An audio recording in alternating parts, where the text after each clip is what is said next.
Hello, everyone. This is Omni Talk Retail. I'm Chris Walton. And I'm Emma Zinga. And we are coming to you live from the Fusion booth number 4921 in New York City at NRF's Big Show 2026. And joining us today is someone I'm very excited to bring to our Omni Talk audience. And it's a man who was with us before. We interviewed him once last year. And that is Vipul Chawla, the CEO of FairPrice Group. Vipul, welcome back to Omni Talk. It's great to have you. Thank you, Chris. Good to see you again. And it's wonderful to see you guys after the last time we met at the CGF. Yes. Well, Vipul, for those who are just meeting you and FairPrice Group for the first time, would you mind just giving us a quick overview for especially our U.S. audience, what FairPrice Group is and all of the you oversee in your role as CEO? Absolutely. So we're from Singapore, a small island in Asia. We run and help support a company called the FairPrice Group. It's an omni-channel retailer, so we've got a physical stores, we've got our digital e-commerce stores, we've got an own brand private label portfolio, a loyalty system, and a food services business. So it's really everything food kind of enterprise that we serve our customers with. And where are the stores again? In Singapore. All in Singapore, okay. Yes. Largely in Singapore. We have a few outside, but largely Singapore. Okay. All right. So last time we talked to you at the Consumer Goods Forum, you piqued our interest because you mentioned that you had a Store of Tomorrow initiative that was about to launch. Yes. So I'm curious, what can you tell us about that? You know, where's it at in terms of how's it going, how far it's been implemented, and what kind of digital technologies are on display in the Store of Tomorrow, my friend? So when we met in June, we were building the Store of Tomorrow, and we said we would open it. So we've launched it in August of last year. Okay. So it's been up and running for about 5 months, which we're excited about. And in this store, we were really trying to address points of customer friction that you see. So when you go shopping for grocery or for anything for that matter, the first thing that you're trying to remember is, what's my shopping list, right? So that's the point of friction. The second is, when you're in a store, where do I find it? Which aisle? Where's the product? Right. The third is, certainly for my Singaporean customers, whether they want the product or not, they never want to miss an offer. Okay. So all right. Good to know. The third point of friction. And the fourth is, no one wants to wait too long at checkout. Okay. Oh, okay. Right? Interesting. Yeah. So in the Store of Tomorrow, when you enter and you pick up your shopping trolley, when you scan the FairPrice app, it lets us know who you are as a customer. So the trolley puts up a shopping assistant on something that looks like an iPad and says this could be the shopping list for you. So that's the first. Your shopping list is kind of auto-generated in terms of recommendations. The second thing, that if you press a button saying, I want to buy, let's say, eggs, it will navigate you to where the eggs are in the store, like a maps. And as you get in front of the eggs, the electronic shelf label will blink saying you've arrived, right? So you find the eggs. But when you're walking through the store, if there's an offer on Fuji apples, you will know there's an offer on apples to your right or to your left. Whether you want to buy apples or not, but you should at least know there's an offer. Now, when you put the eggs in the trolley, it'll also ask you, do you want to buy bread, butter, milk, etc. And if you say yes, then we'll help you find where they are in the store. And once you've put all that stuff in the trolley, you can leave. We're done. You do not have to go back to checkout again. Really? So we are addressing the 4 points of friction, which is the shopping list, where to find the product, don't want to miss an offer, and of course so from a customer journey standpoint, what we're really doing is helping personalize your shopping journey, helping personalize the offers we get to you, and then making sure that the checkout is seamless. Well, it certainly seems like you've got that customer journey completely ironed out from a FairPrice perspective.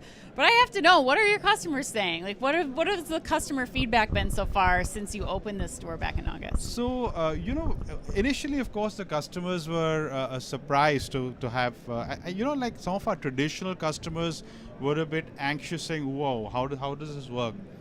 But here's the thing, a few months into the launch, the purchase basket in these stores has increased by 70-80%. Wow. Which is interesting. So we're not having to buy bigger trolleys because the whole engage. And why is that happening? Because the level of engagement has suddenly changed, right? Because now I don't have to worry about remembering my list, tracking an offer, or worry about queuing at checkout, etc. So the whole frictionless experience seems to have driven the purchase basket. The customer NPS is dramatically improved. And my store staff is a lot happier. Yeah. Because they don't keep getting stopped by, hey, listen, where can I find those apples? Where can I find those oranges?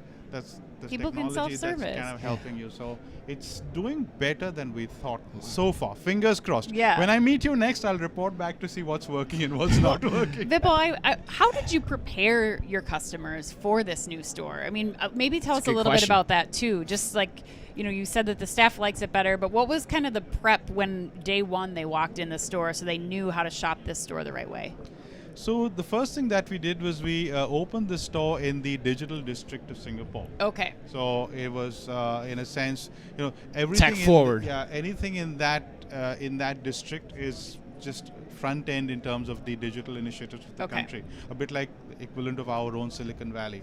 So customers engaging with any level of enterprise in that part of Singapore know there will be something new potentially Early from a adopters, tech yeah. standpoint. Yeah. So that was one.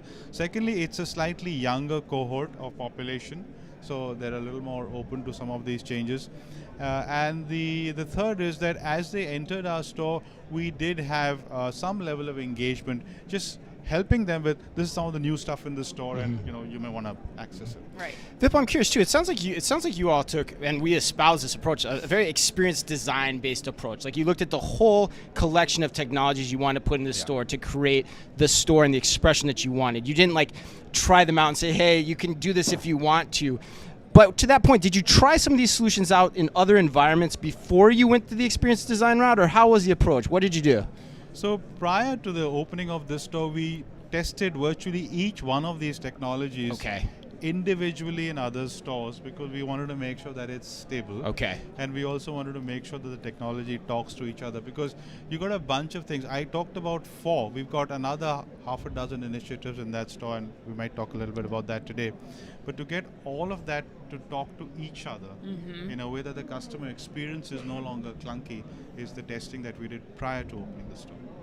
That Got makes it. more sense. Got it. I wish I had this store when I was looking for toothpicks the other day. I couldn't find toothpicks in the store, and the way you're describing it, it would have saved me about 5 or 10 minutes of my life. I would have gotten 5 or 10 minutes of my life back.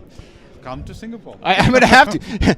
I don't know that the time trade-off's there with the travel, but I'd love to come to Singapore anytime. Vipul, I'd love to dive more into one thing that you mentioned earlier. You said our store employees are much happier because they're not being stopped every couple of minutes in between tasks to tell people where something is. People can have self-service now, it sounds like, on these carts. But what was important for you in terms of digital innovation from a team member side or from your employee side as you were thinking about building this out? And how do you, especially when you bring AI into some of these experiences, like how are you preparing your teams to really feel like this is going to be we're all one team, like the technology, us as associates, we're all going to be serving the customer in the best way. That's Like tell us a little bit about that. Great question. The customer experience will never exceed that of your own team member. Right. So if the team That's right. I members remember you said having that before. a clunky experience, how can the customer have a good one? So in preparation for some of the technologies that I described, at the back end, we've got a few things that are working which are driven by AI.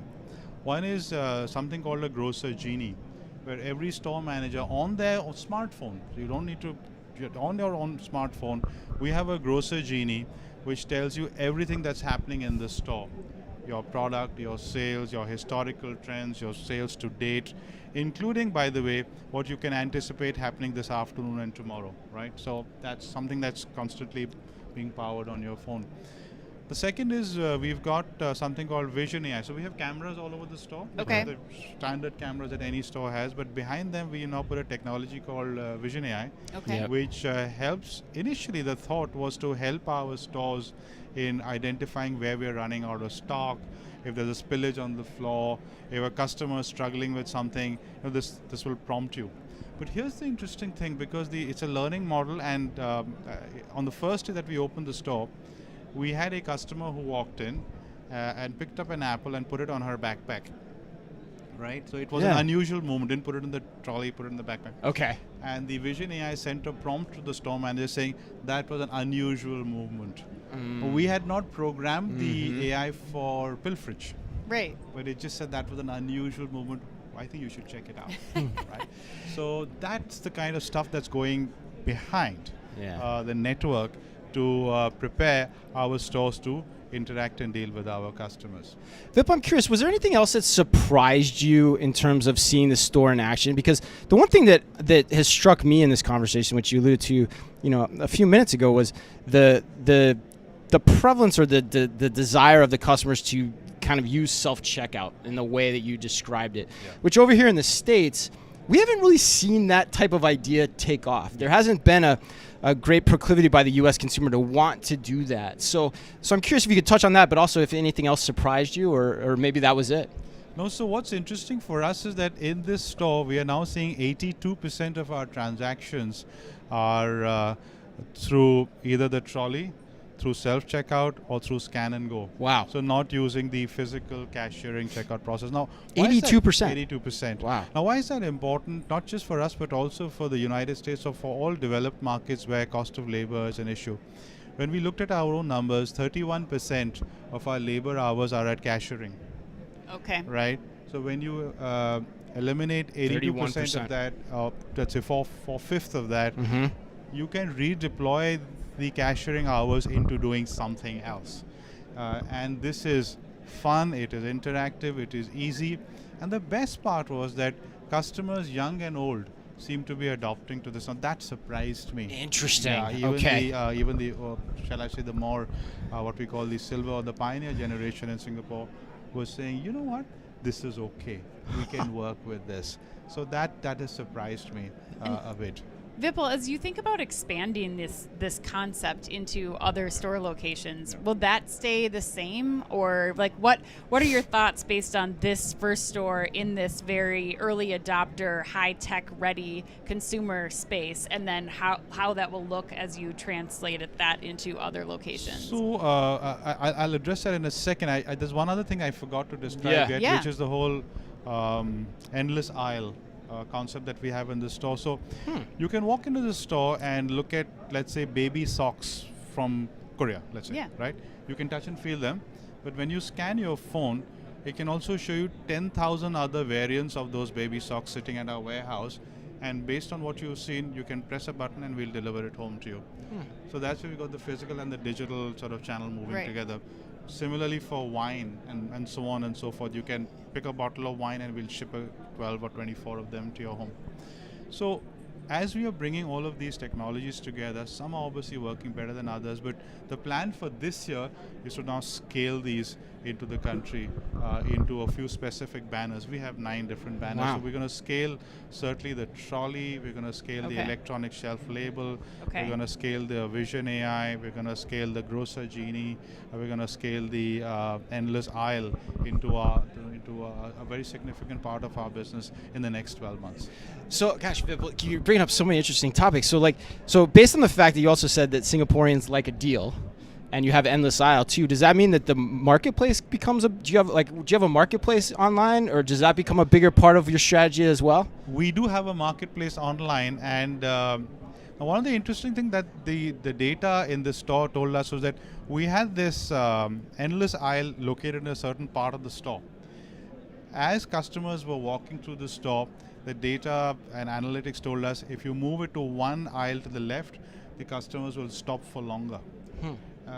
So we did that, and indeed it's playing out.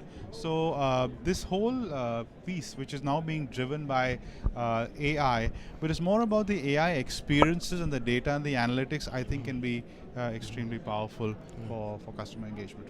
Awesome. Man, love when you stop by. Learned so much from you. Thank you so much for your time. Thank you so much. And we'll be back with all day long and tomorrow as well, and on Tuesday. So until next time, Ann. Be careful out there.